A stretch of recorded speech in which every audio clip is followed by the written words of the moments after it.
Hello अस्सलाम वालेकुम, welcome back to my channel. और आज है मेरी छुट्टी, मेरा ऑफ। और सुबह हो गई थी, आज सैटरडे है।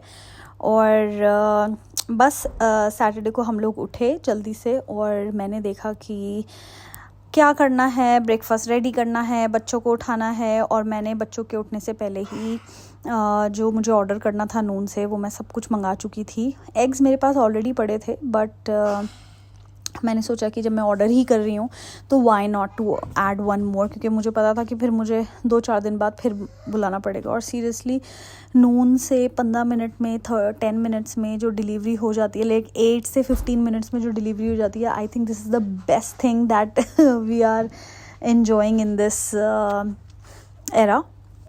तो बस मैंने सोचा कि बच्चे अभी तक सो रहे हैं एंड आई वॉज प्लानिंग कि यार उनके उठने से पहले मैं जल्दी जल्दी जो काम कर सकती हूँ आई थिंक मैं कर सकती हूँ। वैसे मेरे पास हाउस हेल्प है 24/7, वो मेरे पास ही रहती है।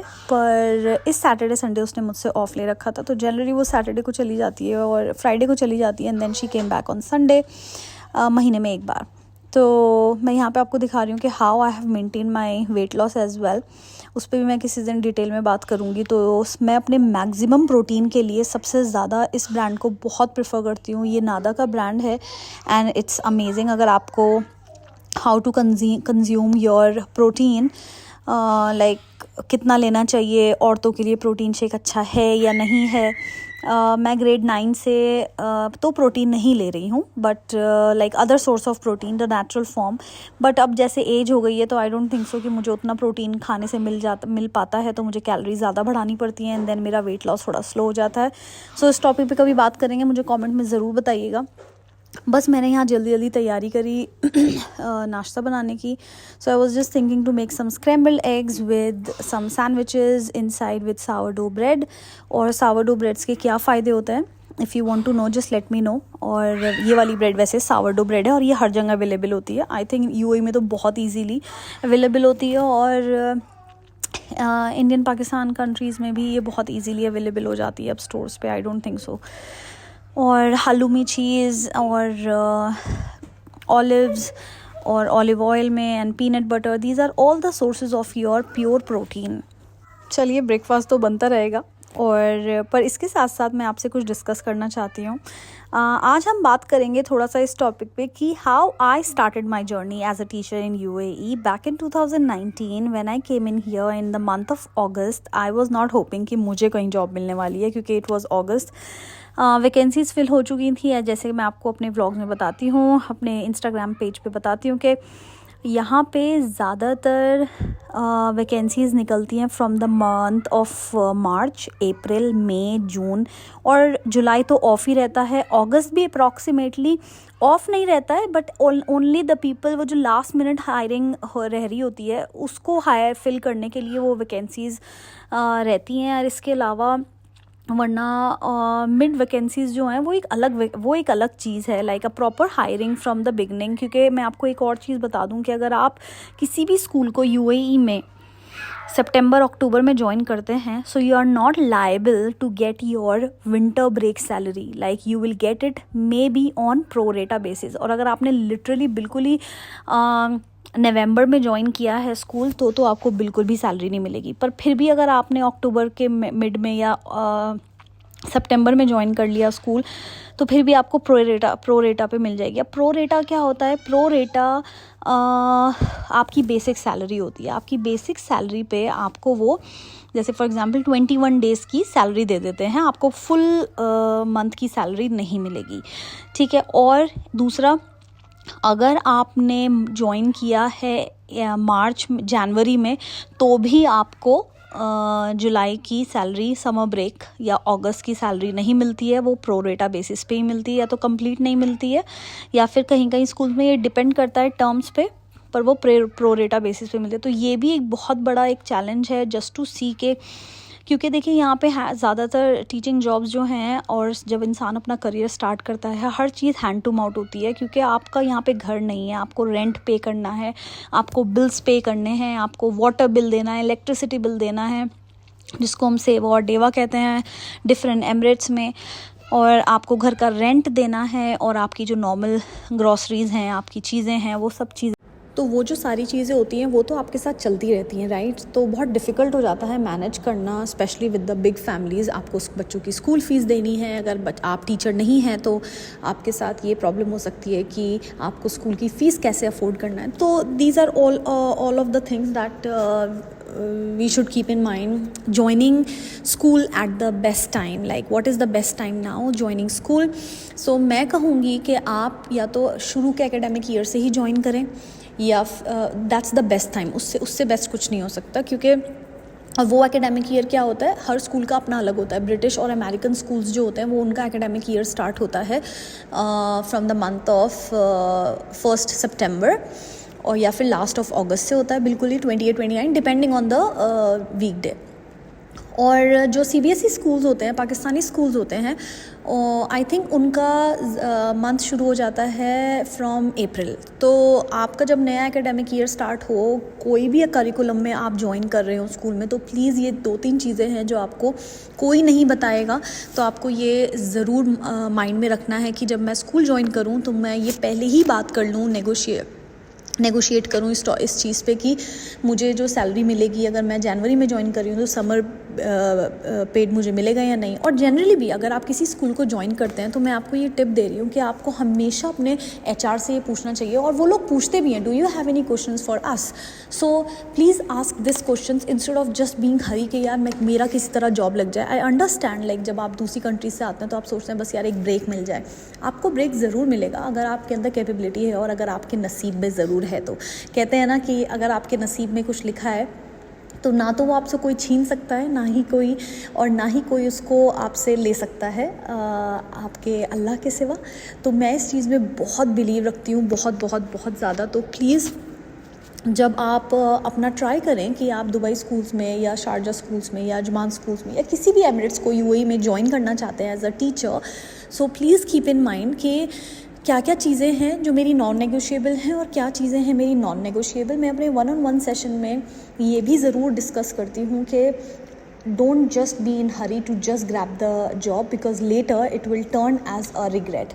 So please ऐसा कोई भी जगह ज्वाइन मत करें जहाँ पे आपको लेटर रिग्रेट हो। आपकी क्वालिफिकेशंस इतनी हैं, आपका एक्सपीरियंस इतना है, और उसके बाद आप एंड आउट हुए बहुत कम सैलरीज़ पे।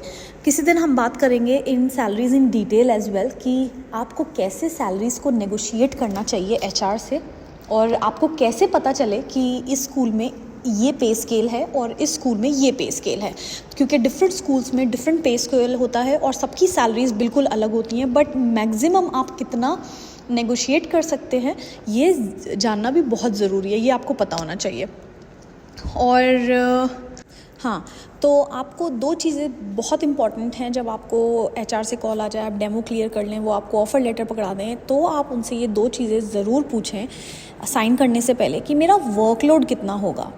ठीक है, आपकी सैलरी आपके वर्कलोड पे भी डिपेंड करती है। वो आपको इधर उधर क्वेश्चन घुमाने की कोशिश करेंगे, बोलेंगे जितना होता है तो, but be very specific and ask them, क्योंकि KHDA के तरफ से टीचर्स का जो वर्कलोड होता है वो एक गिवन प्रायोरिटी में है। ऐसा नहीं है कि स्कूल 32 लेसन्स दे दे या 30 लेसन्स दे दे। सो 29 लेसन से ज़्यादा लेसन्स KHDA या अबू धाबी में नहीं टीचर्स को मिल सकते। अगर उससे ज़्यादा आपको मिल रहे हैं तो I think you need a compensation. ज़्यादातर वैसे ऐसा नहीं होता है, और अगर आपने 30 लेसन्स ले भी लिए तो I think that it will turn into a big regret later, because इतना बर्नआउट हो जाता है, इतना एग्जॉस्टिंग हो जाता है आपके लिए उसको कोप अप करना, क्योंकि आपको सिर्फ लेसन्स ही नहीं देने हैं, आपको प्लानिंग भी करनी है, आपको रिसोर्सेज भी बनाने हैं, आपको स्टूडेंट्स बिहेवियर भी देखना है, बहुत सारी चीज़ें होती हैं जब आप टीचिंग प्रोफेशन में जाते हैं। It's not all about the good part is also there, माशाल्लाह a lot of good parts is there. You become independent, you have a life, you can provide everything to your kids, but उसके साथ साथ आपको ये भी देखना है कि मैं इतना एग्जॉस्ट ना हो जाऊं कि मैं उस चीज़ को हैंडल ना कर पाऊं, right. So please keep this in mind. And second चीज़ ये ज़रूर देखिए, जो मैं आपको सैलरी का पूछ रही थी, सैलरी का आप ये ज़रूर पूछिए उनसे कि लाइक अगर आप मिडल ऑफ द ईयर में ज्वाइन कर रहे हैं तो please ask them that I will be paid my summer and my winter break as a pro rata basis, और लाइक ऑन और यू, क्योंकि कुछ स्कूल्स बिल्कुल भी नहीं देते हैं, ये भी मैं आपको बता दूँ। ऐसे हैं स्कूल्स बहुत सारे जो बिल्कुल भी नहीं देते हैं, और कुछ बिल्कुल पूरी भी देते हैं, कुछ प्रो रेटा पे भी देते हैं। तो इट टोटली डिपेंड्स ऑन कि आपको कैसे अप्रोच करना है अपने एचआर से। और बस यहाँ पे मेरी ये 2-3 टिप्स हैं। आई होप जो लोग टीचिंग प्रोफेशन ज्वाइन करना चाहते हैं वो इस टिप्स को लेंगे एंड देन, या ड्यूरिंग द प्रोसेस में हैं, ऑन द प्रोसेस हैं हायरिंग के लिए, तो I think this tip is very very good for them. Please use it, don't waste it, and if you really want to know more insights about the teaching life in Dubai, do comments and do let me ask, क्योंकि मैं सच में comments पढ़ती हूँ and मुझे बहुत अच्छा लगता है जब आप लोग कमेंट्स करते हैं। तो क्योंकि उससे मुझे ये होता है कि ठीक है यार, instead of just on my random thinking I plan कि मुझे कैसे आपकी वीडियो, मतलब मुझे कौन से टॉपिक पे वीडियो बनानी चाहिए। और बस ऐसे ही मेरा ब्रेकफास्ट ख़त्म हो गया था। बस फिर मैंने सोचा कि कॉफ़ी बना लेते हैं। यहाँ पे मैं आपको बताती हूँ कि मैं कॉफ़ी कैसे बनाती हूँ, क्योंकि मैं कॉफ़ी बनाती हूँ डबल मिल्क में। आई डोंट नो कि लोग कहते हैं कि बहुत ज़्यादा फ़ैट होता है, आई डोंट अंडरस्टैंड बहुत ज़्यादा फ़ैट होता है, but then you can negotiate on the other things. और पता है, जब आप डबल फ़ैट में कॉफ़ी बनाते हैं, हमेशा याद रखिएगा या करके देखिएगा, आपको बहुत कम भूख लगती है, बहुत कम, like I think because you are taking all your calories. और आज मैंने थोड़ा कोकोनट मिल्क को यूज़ किया था विद माई मोका पॉट। और ये कॉफ़ी मैं रोज़ नहीं बनाती हूँ, like we prefer the other coffee latte and as well, but ये कॉफ़ी मैंने थोड़ा सा डिफरेंट उस पर बनाई थी। मैंने वीगन वो यूज़ किया था, कोकोनट मिल्क, और मैंने सोचा थोड़ा सा इस नए तरीके से बनाते हैं। टू बी वेरी ऑनेस्ट, इतना अच्छा टर्न आउट नहीं हुआ था, बट येस, अगर आप खाली मोका पॉट से कॉफ़ी बनाएंगे तो इट्स वेरी वेरी नाइस।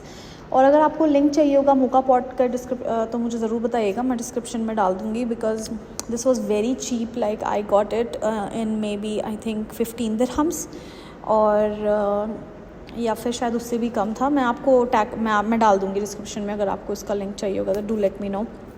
और बस उसके बाद जब कॉफ़ी ख़त्म हो गई तो I just took my breakfast. और जल्दी जल्दी आज मैं सोच रही थी, जब भी मैं काम करती हूँ मैं बहुत सारी चीज़ें सोचती हूँ कि यार आज मुझे क्या क्या करना है। And I remember my mom, like जब मेरी मॉम ऐसे काम करती थी और मैं हमेशा सोचती थी like what she is making her throughout the day. This is the thing that I have taken from my mother. वो अपना दिन प्लान करती हैं पूरा, like in the morning only she will think about lunch, breakfast, dinner and what we gonna do today. We are going outside, we have to go shopping, या हमें नहीं भी जाना, या बच्चों को लेके कहीं जाना है, लाइक। और आज भी जब मैं अपने होम कंट्री जाती हूँ, अपने घर जाती हूँ, I always saw my mom and my father, those who look forward for me to meet, and then वो अपना ऐसे ही प्लान करते हैं। एंड आई थिंक प्लानिंग बहुत ज़रूरी है लाइफ में, अगर आप ऑर्गेनाइज नहीं है, क्योंकि प्लानिंग आपको ऑर्गेनाइज तक ले जाती है, आप बहुत ज़्यादा ऑर्गेनाइजिंग हो जाते हैं।